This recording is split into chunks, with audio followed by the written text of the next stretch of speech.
The Pink Esplora Nightwalk, mixja organizzata mill-Fondazzjoni Marigold bilha li titqajjem kuxjenza akbar dwar il-kanċer tas-sider.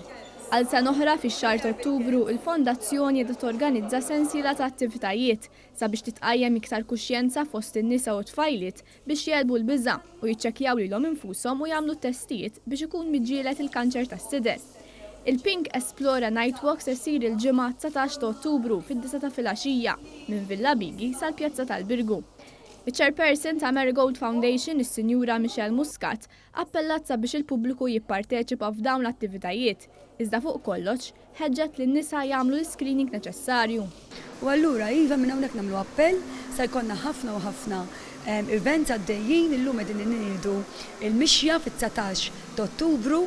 Mixja mhix twila ħafna, tkun flaxija, tibda mill-esplora minn dan il-post, se jkun hawn talks qabel ma nibdew, se jkun hawn avvenimenti għat-tfal fejn jistgħu jiġu ġewwa l-esplora, anke jieħdu pjaċir hawnhekk bis-science basking li se jkun hawn.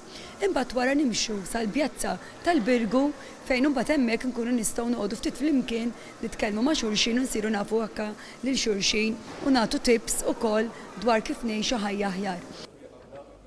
It-tlieta filgħodu studenti tal-Kulleġġ San George Prega ngħataw sessjoni ta' informazzjoni dwar l-importanza tal-screening.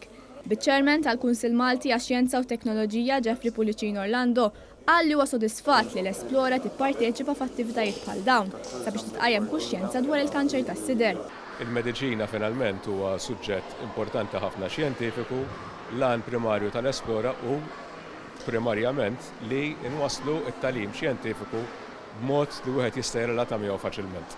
Dak huwa dak li qed iseħħ f'dan il-każ u ta' pjaċira lina li għat-tieni darba, għat-tieni sena konsekuttiva qegħdin ngħinu fl-organizzazzjoni ta' din l-attività organizzata mill-Marigold Foundation.